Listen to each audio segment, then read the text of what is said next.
Hi guys. तो आज मैं बात करूँगी अपने कॉलेज की, मतलब उनके पास फेक प्रॉमिसेस और एक्सपेक्टेशंस को बाहर निकालने की। हर कॉलेज एडमिशन के टाइम पे अपने स्टूडेंट्स को कुछ प्रॉमिसेस करता है कि हमारे पास 100% प्लेसमेंट्स है, फैकल्टी एकदम हैंड्स ऑन है, international exposure, industry exposure.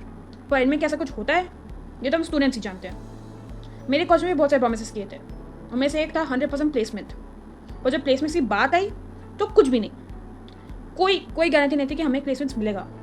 And तक हम लटके हुए थे। और जब उनसे पूछा गया स्टार्टिंग में तो बोला हाँ आप क्लासेस अटेंड करो, आपको प्लेसमेंट मिल जाएगा गारंटीड। और क्लासेस अटेंड करो, क्या निकला? बोरिंग और यूजलेस क्लासेस जहाँ पर सिर्फ अटेंडेंस दी जाती थी। I am sure her colleges में यही स्टोरी है कि अटेंडेंस को सबसे ज़्यादा इंपॉर्टेंस दी जाती है। पर मेरे कॉलेज ने तो हद कर दी थी। मेरे कॉलेज में कोई इवेंट या फंक्शन के लिए भी अटेंडेंस चाहिए उनको। अगर आपने सुबह क्लासेस अटेंड नहीं की तो आपका नाम लिस्ट में से हट गया। मतलब फन और लर्निंग का कोई कोलैबोरेशन तो कोई खा ही नहीं, बस अटेंडेंस के जुगाड़ निकालने थे कहीं ना कहीं से। और ऐसा नहीं, classes are very inviting and very interactive for students to go and run and attend them. बहुत बोरिंग होती थी। वहाँ पर घुसते ही टीचर का मोनोलॉग शुरू हो जाता था। वो लोग बुक पढ़ते थे, बुक में से पढ़ते रहते थे। Interaction zero, practicality zero. और उनका वो प्रॉमिस था ना इंटरैक्टिव सेशंस का, कुछ नहीं होता था। टीचर्स कभी कभी अपने वेबसाइट्स और अपने प्रोफाइल्स अपडेट भी नहीं करते थे।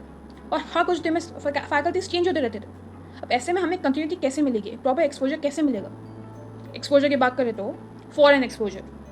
हमारे कॉलेज में जो सेमिनार होते थे उसमें इंडियन लोग ही होते थे, इंडियन सिटीजन्स जिनके नाम फॉरेन होते थे, और बोलते थे फॉरेन एक्सपोजर दे रहे हैं हम आपको। पर सच में ऐसा फॉरेन एक्सपोजर कुछ मिलता नहीं था। वो लोग इंडियन में ही पढ़े हुए हैं, इंडिया के सिटीजन से, उनका फॉरेन का उतना ज्ञान है भी नहीं। They just have the name as a foreign, और कुछ भी नहीं। और मेरे कॉलेज का इंफ्रास्ट्रक्चर, उसकी बिल्डिंग, उसके ऑनलाइन पिक्चर्स ऐसा लगता था कोई इंग्लिश बोर्डिंग स्कूल है, कोई पॉश एकदम रिच लोगों का। और असल में I am not gonna say that, you can imagine. मेरे फर्स्ट टाइम एंटर करी कॉलेज, आई थॉट मैं कहाँ गई हूँ? Am I on the same planet? इतना ज़्यादा डिफरेंस, क्लासरूम्स इतने ज़्यादा छोटे with so much of crowd to handle, facilities नहीं है, लैब्स नहीं है, प्रैक्टिकल क्लासरूम्स नहीं है, और मेंटेनेंस तो नाम का ही था। और सबसे इंपॉर्टेंट बात, मॉडर्न करिकुलम और हैंड्स ऑन एक्टिविटीज़ जो सबसे ज़्यादा इंपॉर्टेंट है एक कॉलेज के लिए, एक स्टूडेंट के लिए। वो तो बस जस्ट देयर ऑन पेपर कि हाँ हमारे पास ये है, पर असल में कुछ भी नहीं होता था ऐसा। क्लास में घुसो तो टीचर का मोनोलॉग शुरू, और बच्चे बस बैठ के सुनते रहते थे। We are not students, we are audience who are just listening to a person work and get their salary from just speaking a monologue, and we suffered from all this. ये बात तो सही है, we should never trust what a school or college is telling us.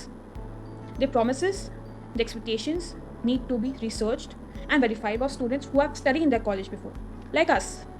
And that's why it becomes our responsibility to make sure this truth about our universities come out, ताकि हमारे बाहर आने वाले स्टूडेंट्स को पता हो कि हाँ इस कॉलेज में आना चाहिए या नहीं आना चाहिए। अगर आ रहे हैं तो क्या एक्सपेक्ट कर सकते हैं और क्या खुद से करना पड़ेगा।